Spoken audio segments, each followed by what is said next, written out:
사도행전 4장 13절에서 21절까지 말씀 보도록 하겠습니다.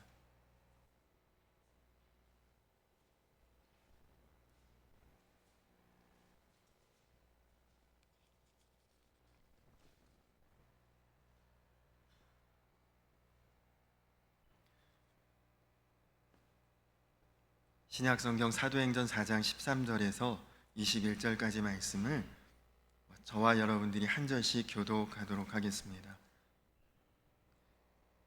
그들이 베드로와 요한이 담대하게 말함을 보고 그들을 본래 학문 없는 범인으로 알았다가 이상히 여기며 또 전에 예수와 함께 있던 줄도 알고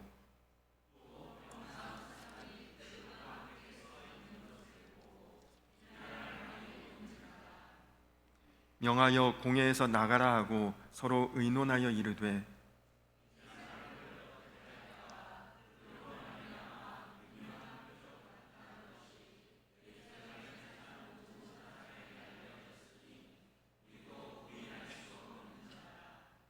이것이 민간에 더 퍼지지 못하게 그들을 위협하여 이후에는 이 이름으로 아무에게도 말하지 말게 하자 하고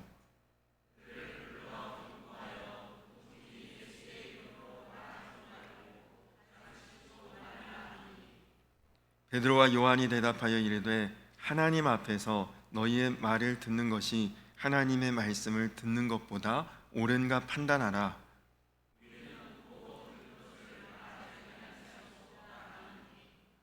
21절 함께 읽겠습니다.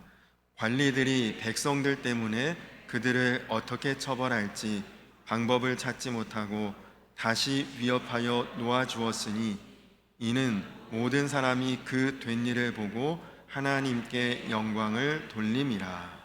아멘. 할렐루야. 오늘도 예배를 사모하는 한결같은 마음, 또 진리를 따라 살기 원하는 변함없는 우리 성도님들의 모습을 하나님께서 참 기뻐하실 줄로 믿습니다. 우리 서로 한번 인사하도록 할까요? 당신은 예배자입니다. 그렇게 한번 인사할까요?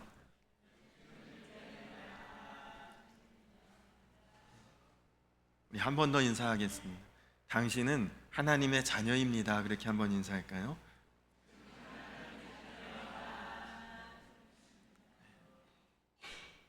그렇습니다. 사도행전은 예수님의 부활을 경험했던 사도들의 행적을 우리에게 보고하는 기록입니다. 그런데 여러분, 이 사도들이 예수님의 부활을 기점으로 그 이전과 그 이후가 완전히 다른 사람들로 바뀌었습니다.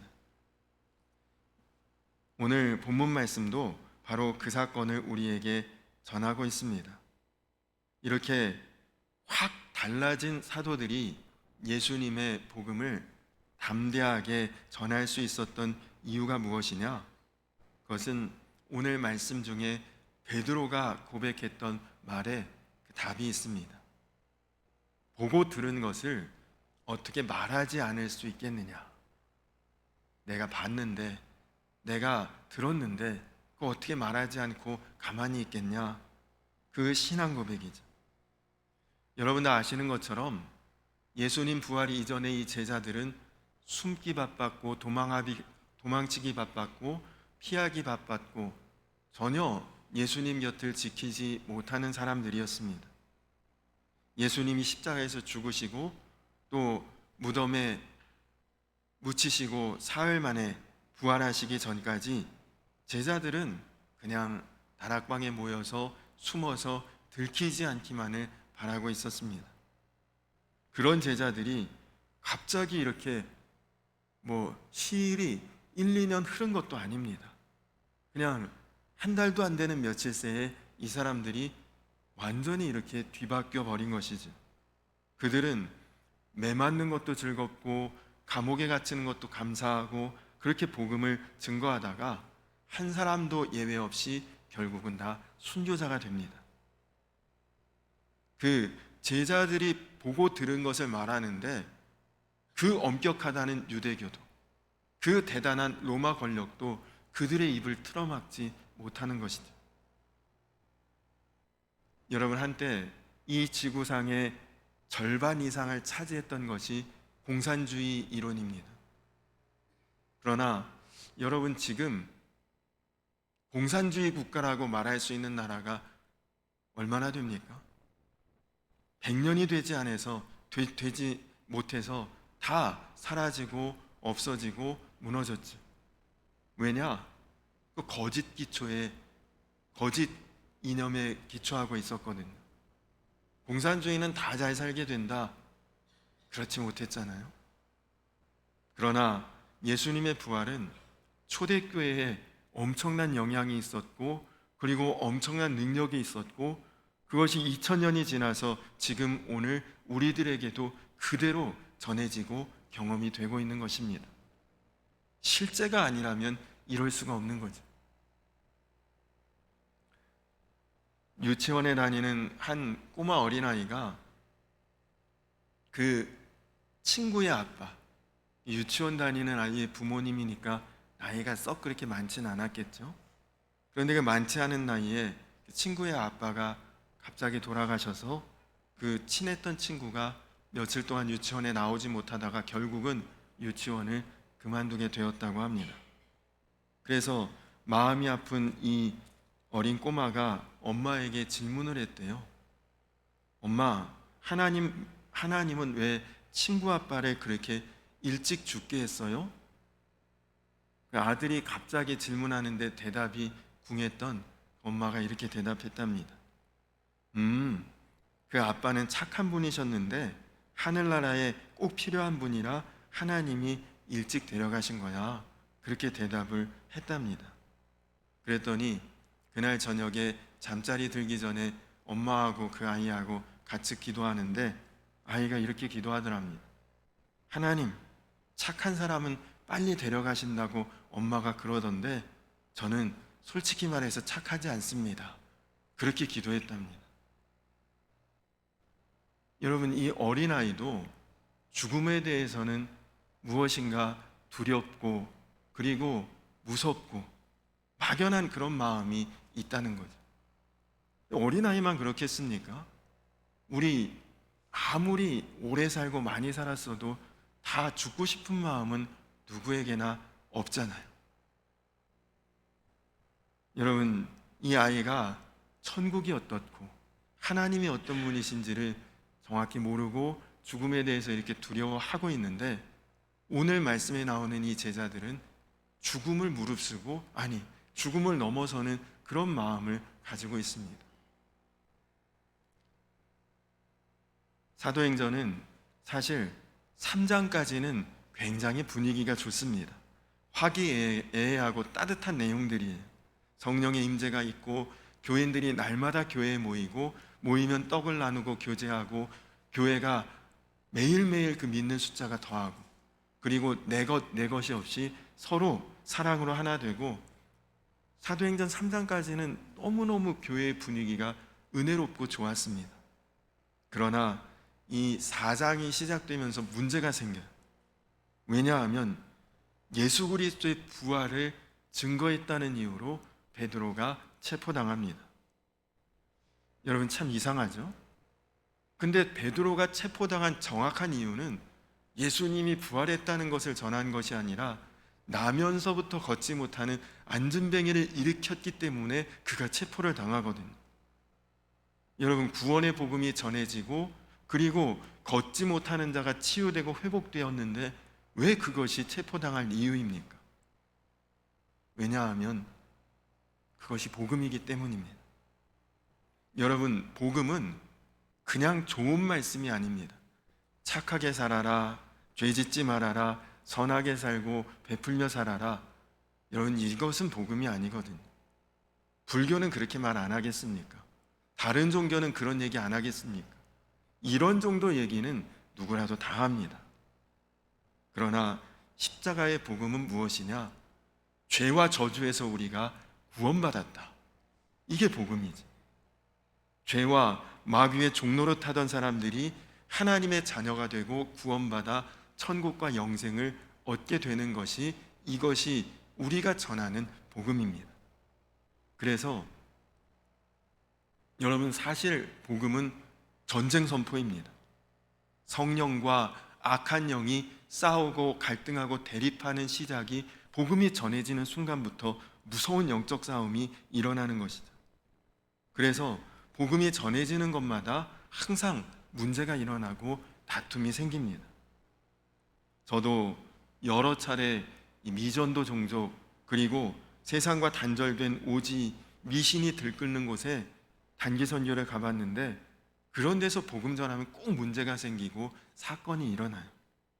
그래서 여러분, 사도 바울이 가는 곳마다 그가 사람들에게 불렸던 별명이 있습니다. 천하를 어지럽히는 자라. 사도 바울이 가서 무슨 행패를 부렸습니까? 아니면 폭행을 했습니까? 무슨 문제를 일으켰습니까? 복음을 전하는 것밖에 없었지만 상대방의 입장에서는 천하를 어지럽히는, 이게 문제 많은 사람이다. 왜요?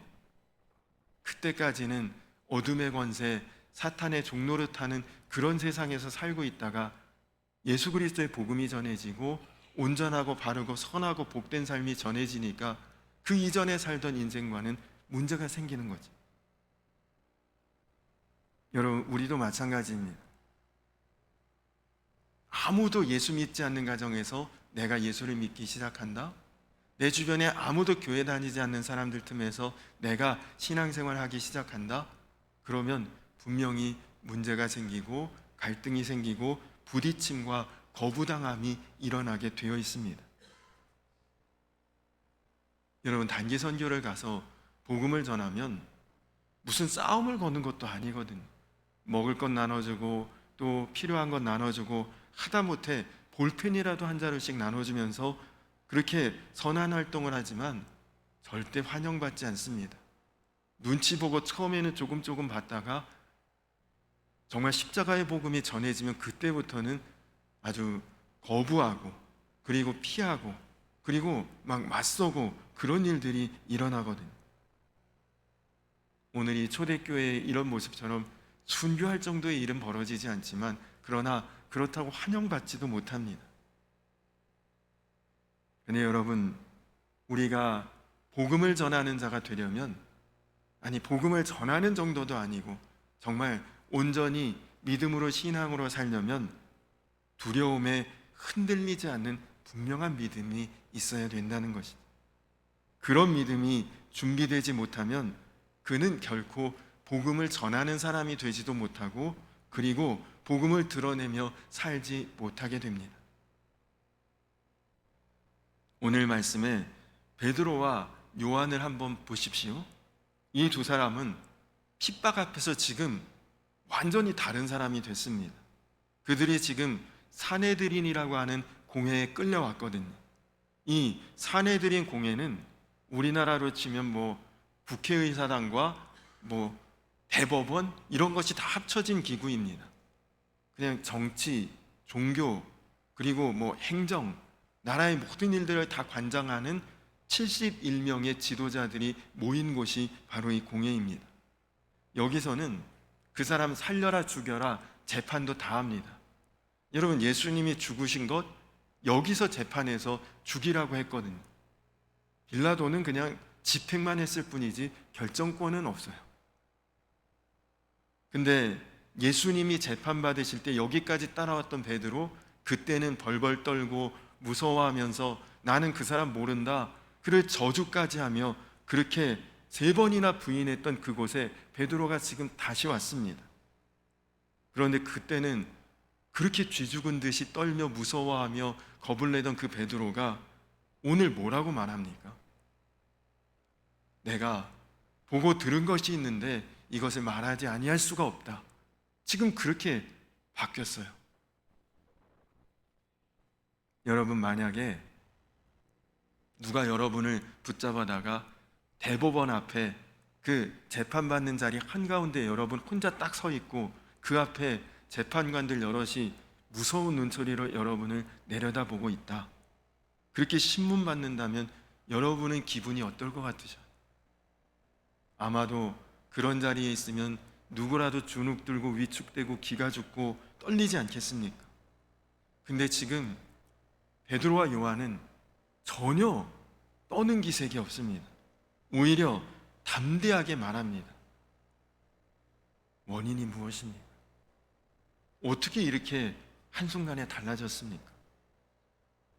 그것은 베드로와 요한은 이미 사내들인 공회 정도를 비교할 수도 없는 하나님의 영광을 그들이 보았고 부활의 그 영광을 그들이 경험했기 때문에 사내들인 그까짓 거 아무것도 아닌 게 돼버렸죠.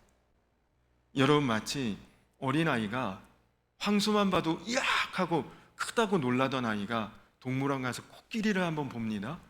그 다음에 황소를 보면 어떨까요? 에게게 이렇게 나오지 않겠습니까?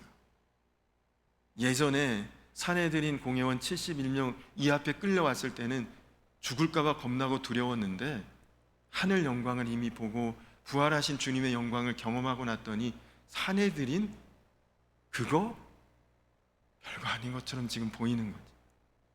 그 사람들은 예수님 못 박으라 했던 사람들이고 죽이는 결정권 가진 사람들이고 너희들도 말 안 들으면 죽일 수 있다고 위협하고 있는데 그들 앞에선 베드로가 지금 바라보고 있는 것은 사내들인 공회의 71명의 대단한 사람들이 아니라 이미 예수 그리스도 부활하신 그 주님을 보고 있으니까 지금 이런 것들은 아무것도 아닌 것으로 여겨지는 거죠. 그것이 복음의 능력이고 역사입니다. 열왕기하 6장에 아람 군대 18만 명이 그 작은 도단성이라고 하는 성을 겹겹이 에워싸고 있습니다. 이때 엘리사의 사환인 게하시라고 하는 사람은 이제 죽었다 생각하고 공포에 질려 떨고 있는데 엘리사는 미동도 하지 않습니다. 전혀 겁을 내는 아니면 위축된 그런 모습이 없어요. 그때 엘리사가 게하시에게 눈을 열어달라고 안수기도를 합니다.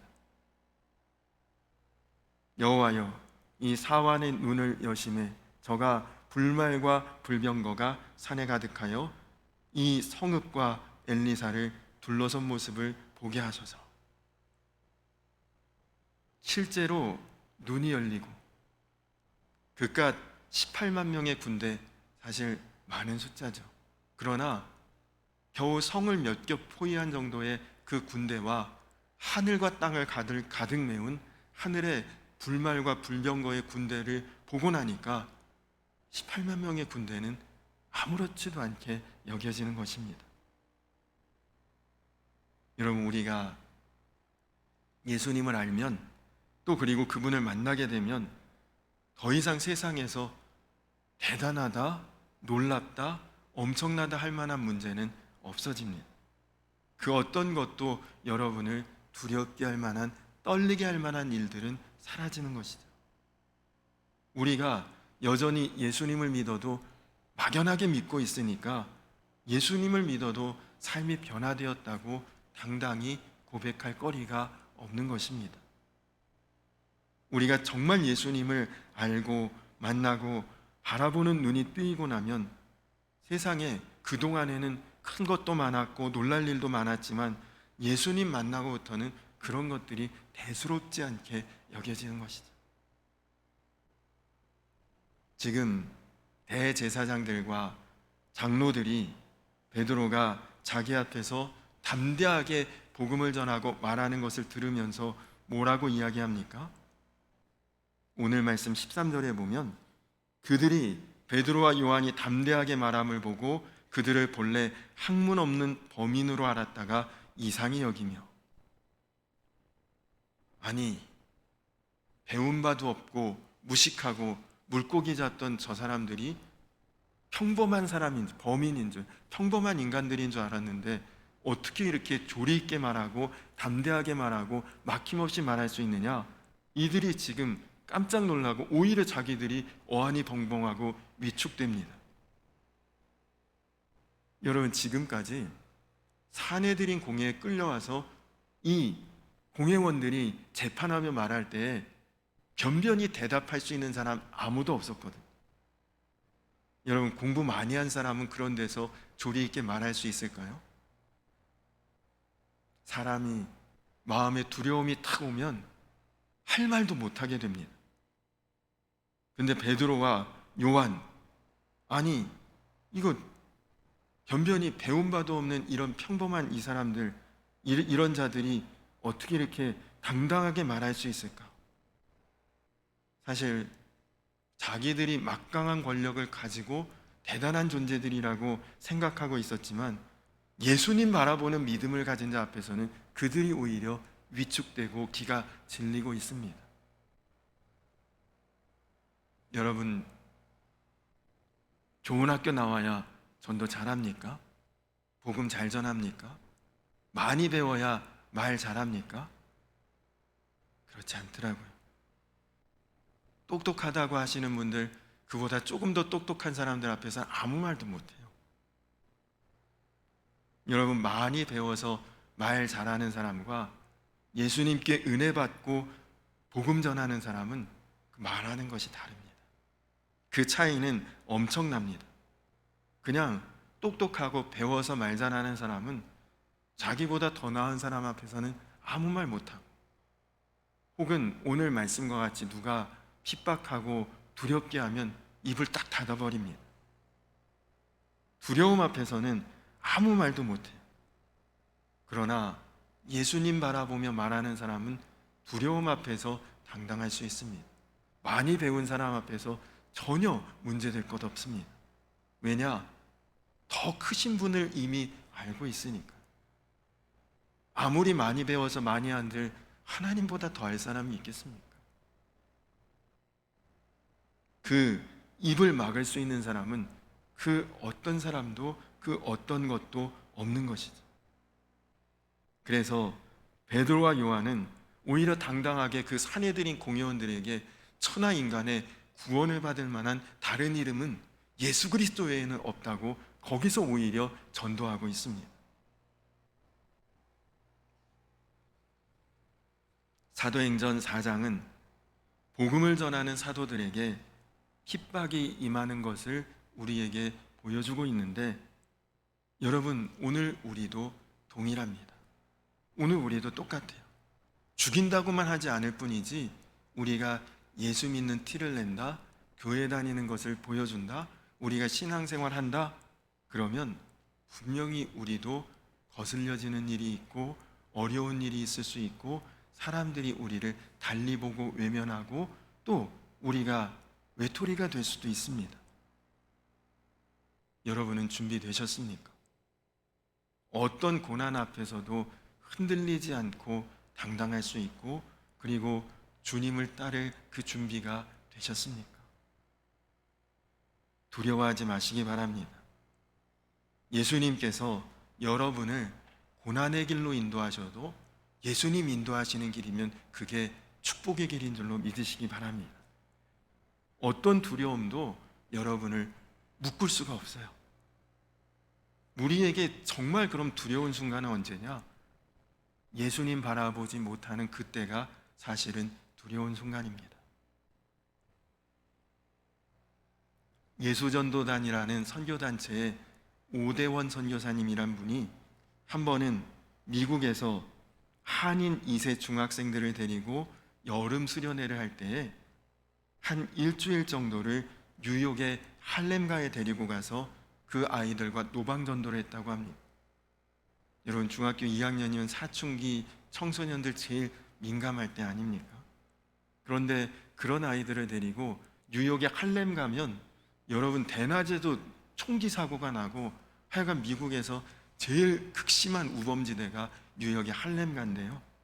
거기서 아이들 데리고 복음을 전하고 노방전도를 했다고 하니까 한 아이의 어머니가 화를 내고 전화로, 아니 제정신이십니까? 어떻게 어른들도 위험하고 무서워하는 곳에 제 딸을 데리고 가서 노방전도를 합니까? 애들한테 무슨 일이 일어나면 선교사님 책임지실 겁니까? 따지더래요. 그때 이 오대원 선교사님이 그 어머니께 이렇게 말씀을 드렸다고 합니다.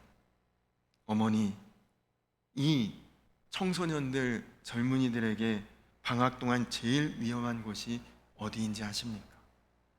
가만히 누워서 콜라 마시면서 휴대폰 보고 TV 보고 있는 그 자리가 제일 위험한 자리입니다.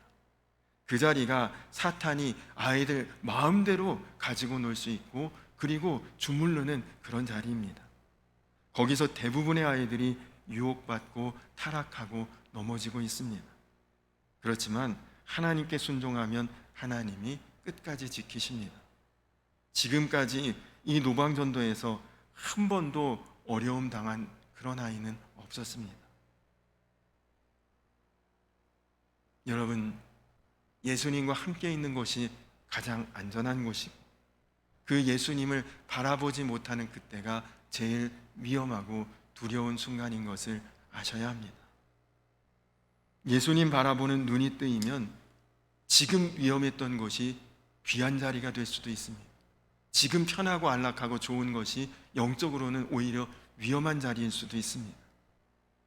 정말 주님을 바라보는 그 믿음 안에서 보면 이때까지 우리 생각과는 달리 보이는 것들이 있죠. 베드로와 요한에게 핍박이 왔습니다. 체포당했습니다. 나중에 매도 맞았습니다. 그러나 그것 때문에 슬퍼하고 울고 절망하지 않고 오히려 아무 문제가 안 됐어요. 나면서부터 걷지 못하는 안진뱅이도 일으키시는 주님이 계획하신 일이면 복음을 전하다가 체포당하고 핍박당한다고 해도 거기에 무슨 문제가 있겠느냐? 이미 그 믿음이 이들에게는 생긴 것입니다. 여러분, 예수님을 진짜 믿고 항상 그 예수님이 나와 함께 계신다는 것을 확신하고 살아갈 때에 우리는 모든 삶에서 이겨내고 승리할 수 있습니다. 오늘 연합속회 오후에 있는데 그 연합속회 그 교재를 먼저 이렇게 준비하면서 보니까 거기 이런 이야기가 있었습니다. 선한목자교회에 장로님 한 분을 간증 강사로 초청을 했대요. 한사이신 장로님인데 소아마비라 장애가 있고 그분을 초청해서 이제 간증하기 전에 목사님이 저녁 식사하면서 이야기를 나누다 보니 참 은혜롭고 귀한 분이다, 이제 강사를 잘 선정했다 생각했는데 그 장로님이 간증하러 단에 올라오시자마자 이렇게 이야기를 하더랍니다. 저는 대학에 오기 전까지 예수 믿는 사람을 한 명도 만나보지 못했습니다. 그렇게 이야기를 하시더래요.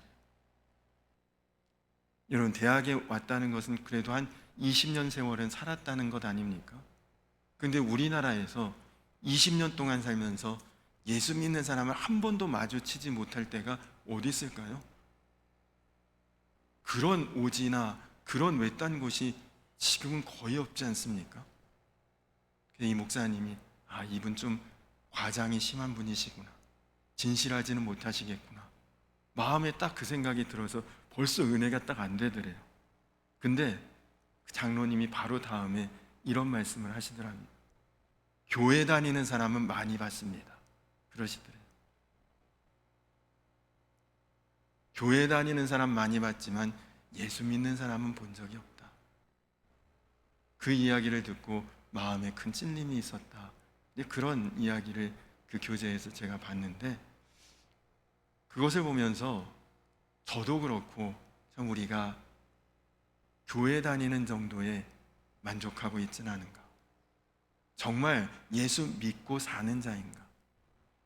사실 예수님의 이 제자들은 부활하기 전 예수님을 따라다닐 때는 교회 다니는 사람들이었겠죠.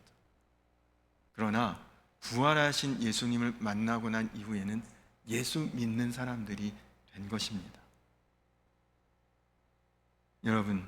여러분도 정말 주님을 바라보고 주님을 신뢰하고 주님을 의지하고 정말 여러분의 마음 가운데 그냥 교회 다니는 정도로 머물지 않고 예수 믿는 자로 세상 앞에 드러날 수 있고 하나님도 인정하실 수 있는 그런 참된 주님의 제자가 되고 주님의 백성이 되고 주님의 자녀들이 되시기를 간절히 축원합니다. 우리가 예수님 믿고 그분을 바라본다면 우리 안에 정말 놀라운 역사가 일어납니다. 주님이 나와 함께 하신다는 그 확신으로 여러분 모든 것을 판단할 수 있으면 우리는 두렵지 않고 나아갈 수 있는 것입니다. 간절히 바라기는 여러분 보고 들은 것을 말하지 않을 수 없는 그런 주의 증인이 되시고, 그리고 그런 주의 자녀들로, 백성들로, 하나님의 사람들로 그렇게 분명한 믿음으로, 온전한 믿음으로 살라는 것이, 그것이 오늘 말씀에 베드로와 요한을 통해 우리에게 주시는 놀라운 영적 도전입니다. 이제 세상 그 어느 곳에서 그 어떤 사람 앞에서도 기죽지 마시고 위축되지 마시고, 여러분이 알고 계신 그 예수님, 부활하시고 지금 나와 함께 하시는 그 예수님을 끝까지 바라보시고, 그리고 모든 것에 담대할 수 있고, 그리고 과감할 수 있고, 그리고 증거할 수 있고, 그리고 드러낼 수 있는 그런 영적인 부활의 증인들, 또 주님의 제자들로 살아갈 수 있는 저와 우리 성도님들 되시기를 주님의 이름으로 간절히 축원합니다. 우리 다 자리에서 일어서서 날마다 숨쉬는 순간마다 우리 함께 찬양하시면서 준비하신 예물 봉헌하시고, 그리고 기도하고 예배를 마치도록 하겠습니다.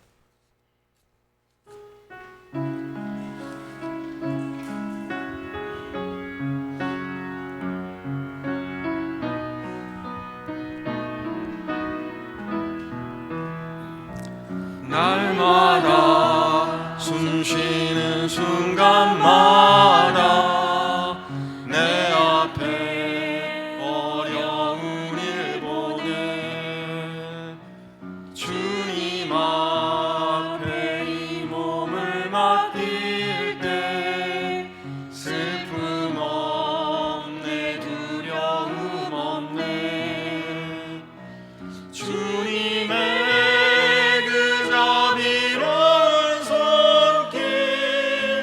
항상 좋은 것 주시도다. 사랑스레 아픔과 기쁨을, 수고와 평화와 안식을 날마다 주님 내 곁에 계셔 자비로 날 감싸주시네.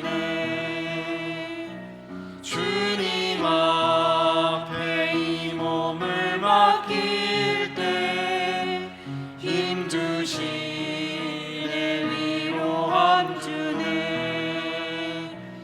어린 나를 품에 안으시사 항상 평안함 주시도다. 내가 살아 숨을 쉬는 동안 살피신다 약속하셨네. 인생의 어려운 순간마다 주의 약속 생각해보네. 내 맘속에 믿음 잃지 않고 말씀 속에 위로를 얻네. 주님의 도우심 바라보며 모든 어려움이 기도다. 흘러가는 순간순간마다 주의 약속 새겨봅니다. 우리 이 시간 다 같이 기도하겠습니다. 다 같이 기도할 때에 오늘 베드로와 요한이 내가 보고 들은 것을 말하지 않을 수 없다고 고백했던 그대로, 하나님은 세상보다 훨씬 크신 주님, 문제보다 더 크신 놀라우신 그 주님, 우리도 정말 바라볼 수 있고, 그리고 경험할 수 있고, 그래서 내가 교회에 다니는 정도에 머무르지 않고 그 주님을 정말 온전히 믿고 분명히 믿고 확실히 믿고 사는 자가 되기를 원합니다. 주님, 그래서 나로 인해서 정말 내가 복음의 증인으로 정말 부활하신 주님을 만나서 그 이전과 이후가 완전히 다른 사람으로 살아갈 수 있는 참된 주의 제자요 주의 백성이요 주의 자녀로 사는 자가 되게 하여 주시옵소서. 우리 이 시간 나같이 주여 한번 부르고 기도하겠습니다. 주여! 살아계신 아버지 하나님, 주님 부활하셔서 살아계시며 오늘도 내 안에 거하시고 나도 그 주님 안에 거하게 하나님 오늘도 우리 가운데 함께 하시니 감사합니다. 하나님, 막연히 믿고 있기에 여전히 세상에서 두려움도 있습니다. 여전히 세상에서 흔들릴 때도 있었습니다. 그러나 주님, 오늘 베드로와 요한을 보니 부활하신 주님을 만나기 전과 만난 이후에는 어찌 이렇게 달라질 수 있습니까? 어찌 이렇게 바뀔 수가 있습니까?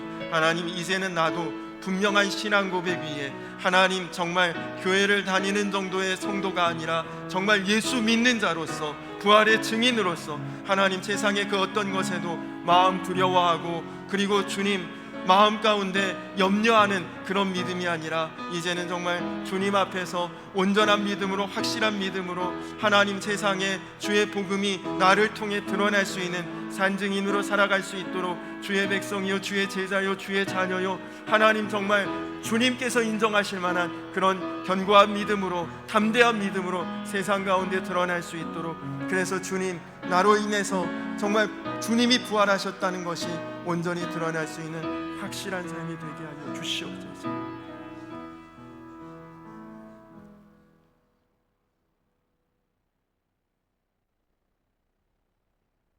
베드로와 요한이 대답하여 이르되 하나님 앞에서 너희의 말을 듣는 것이 하나님의 말씀을 듣는 것보다 옳은가 판단하라. 주님, 그렇습니다.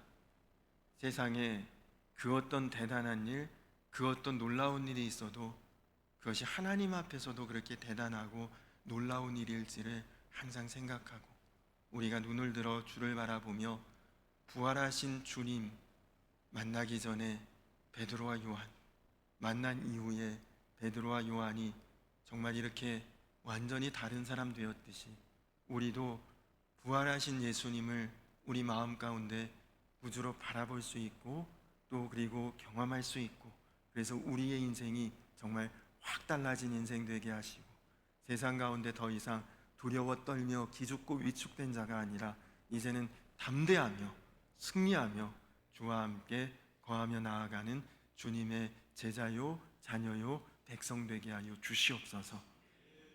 오늘도 귀한 예물을 주님 앞에 드립니다.